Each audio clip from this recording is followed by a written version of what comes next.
What is a house? It's a habitat. It's a place of dwelling. It's a roof over one's head. And it is developed over the centuries to define security, comfort, opulence, character, amongst other things. But how has dwelling design evolved over the centuries in West Africa? Our ancestors, back in the day, they would build communal structures and they would define their spaces according to purpose. Each room connecting to the other, interrelating with each other, space to space, structure to structure. They will connect to the center, the palace, the market space, and they will grow organically into forts and cities, fractals, like a plant. But the key thing about these spaces, the key purpose for these spaces was for shelter, was for organized relationships.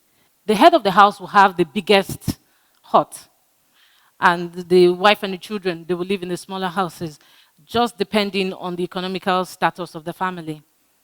But what has housing and dwelling spaces, what has it developed into today? What informs most of our housing choices in Port Harcourt City? The money-conscious developer, the landlord, the landowner. It's not about how the space feels. It's not about the emotional experience you engage when you enter the space. It's about whether it's a two-bedroom or whether it's cheaper than a three-bedroom, whether it's a semi-detached building or whether it's a standalone building. But how does that space feel? How does it make you feel when you encounter the space? How we live in spaces, how we stay in a dwelling, how a dwelling is, how it feels like, it greatly impacts our individual self. What do I mean? It defines our human nature. It defines our output, who we are, who we become. It greatly affects our lifestyle, our personality. And the way housing and the way human nature is affected through individual unit spaces and living conditions, it can be greatly affected through these items. Space. Space meaning volume of an enclosure. Light. It means simply air, ventilation, and daylight. Shape, form, the enclosure, the character of a space. Now, growing up where I lived, or let me back up a bit.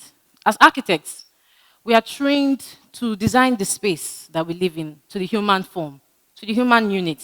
And it's simply because every space that we design for a human being is for a human being. So therefore, we design the space according to the proportions of a human being. If I was designing a space, for instance, for a dog, I would design the space to fit a dog.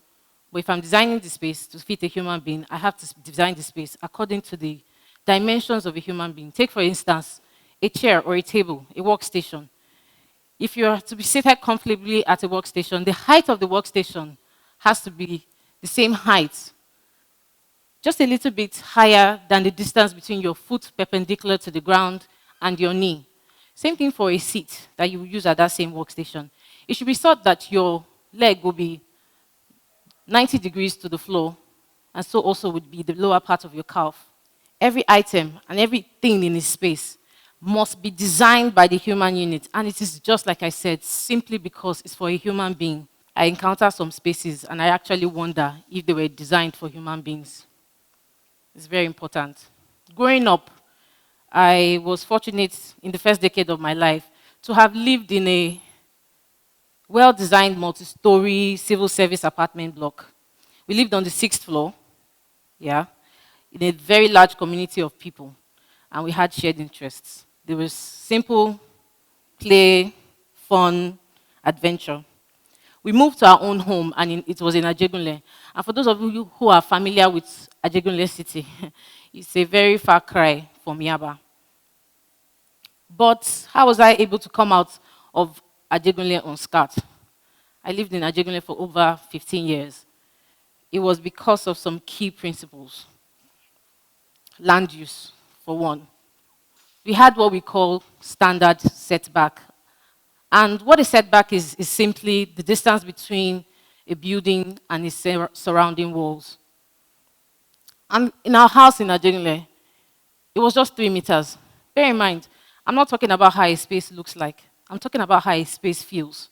It's not about aesthetics. It's not about beauty. So this space was just sort of like this height is today. But it was 3 meters. And to the right side of the fence, which was this, we would play there. And the left side, we would park cars. We also had ventilation and good building orientation. What do I mean about building orientation? And what do I mean about ventilation? We had what we also called airspace. Airspace, if you imagine the setback of a building to be the 2 dimension, the airspace is the 3rd dimension. And it was essentially the space above your setback. It was clear, it was unhindered by by forms, by protruding buildings. And it was just our house that had it on the entire block. No other building had it. And what this gave us was access to air, access to ventilation that came into the house. Like I said, we had good building orientation. And the key thing about the building orientation was that it was aligned on the south and the north axis of our coordinates. And what does that simply mean? It means when the sun will rise in the morning and set in the evening, the sun's hottest rays will not enter the building. Well, not drastically. The windows were large enough, just like this, and it would bring in all the air into the house. Like I said, we had the setback, we had airspace, nothing was hindered, and it was all ours. What was happening in our neighbor's house was not affecting us because we were adequately catered for within our own space in terms of land use. Now, like I said, by stroke of luck and faith, our building was aligned in the north and in the south direction. And that meant that windows that were on that wall had prevalent winds accessing that building at certain times of the year. And we had access to shaded sunlight, not deep penetrating sunlight. We also had a well-defined living room enclosure and space. And what this means was that all 5 bedrooms in the house, including the living space, kitchen, it was large enough to enclose a large family. We were about 6 kids, 2 parents, and we had at least 2 or 3 extended relations living in this house at the same time, and we were not uncomfortable. It was not hot, it was not uncomfortable. The living and dining area, as described here, was just one big space. And what that meant was that it gave us the liberty of collapsing the entire space into one big hall for events. We are Yoruba people, so we are big on family and parties and things like that. What it is that it is important for space to be fluid. It's important for it to flow with the culture of the end user. And it did in our case. Most of the very and most impactful memories I had about that house were in my room. Studying for the university entrance exams, in the quiet of the day, when the neighbors had gone out, there was quiet, there was peace, there was air, there was light. It was just wonderful. It gave me all the right ingredients to study and pass for my exams, and I was successful. And this is what I'm talking. This is the essence of a space. How does it affect you? What does it do to your personality? What it did to my personality in the time of my life in that house was that it gave me the right environment to grow into a better person, to be able to study for my exams and pass. Then I moved to Port Harcourt, and I had to search for a house to stay in. And I encountered some of the most horrid living conditions that I've ever seen. Remember, I said this house was in Ajegunle. Ajegunle is the slums. It was a basic house. The ground floor was a hospital. My dad was a doctor. And the upper floor was our living space. It had no form of luxury. It was basic, but what made it good? At OCAD, we incorporate elements like those that I explained to you into some of our building designs. And then we also take it a step further to carry out solar analysis on buildings, to decide to direct how do we treat the fenestrations on the building? How do we allow light, for instance, penetrate the areas of a building that you want light to enter, and restrict light from entering into the buildings that you don't want light to enter? What kind of wall finishes, treatments can we use on a building envelope to make it more comfortable when the sun rises up in the middle of the day? How can we treat this building to make it comfortable for the end user? Like I said, it goes beyond how a building looks like. We are talking about how a building feels. There is a housing deficit, and at the last count, it was between 17 and 20 million. And what this means is that there is an opportunity to make a demand for better housing. Better housing conditions, like I said, not just housing structures. For structures to impact our humanity positively. We might have poorly designed spaces, but we have 17 million ways to make it right. The aesthetic design of a building is subjective. How a building looks like, how an individual house looks like, it depends on the personality of the end user, of the client. It even depends on the architect, how he feels. But imagine if we can change the way a person feels like and eventually change his personality. If we change how he feels in a space, change his personality, then we might as well be able to change the way he designs. It's like a cycle. What I'm saying is, it starts from inside. How does the human being feel in that space? I actually strongly believe that the reason why Nigerians are angry is because they stay in very poorly designed spaces. At the last count, WHO says that 80% of our living and waking hours are spent indoors. Imagine spending 80% of your day inside a house that makes you miserable. Habitat for Humanity defines what I describe as performance standards. And they go beyond construction specifications. A house can be well built, it can be structurally sound, but it won't feel good. And it would even still at the same time pose a health risk for the end user, simply because the space is not well designed.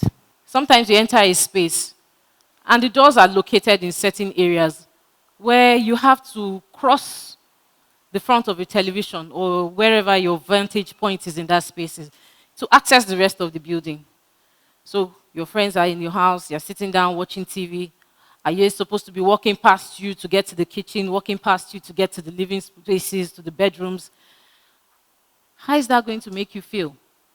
Or you enter a space and it's oddly shaped, and you can't quite find a use for that corner of your house, except to throw dirty clothes or something. What I'm saying is this. It's time for us as human beings to place a demand on the kind of spaces we stay in. In fact, I want to challenge all of you to place a demand on the custodians of the spaces you live in. Whether it is you, your developer, your landlord, your architect, your designer, tell them, I want more. You can actually go into a space and say, why is this place this way? What is the purpose of this door? What is the purpose of this small kitchen or small living space? I can't pay the rent you are asking for unless it's better. Or better still, you can actually place a demand and say, if you want me to stay here, I have to pay for less. I won't pay the money you're asking for if I have to use this space. That's what I'm saying. A house must have certain standard requirements for it to be called decent. I think it's time for me to reemphasize. Place a demand for good spaces. Ask for more. It's important. It will save your lives.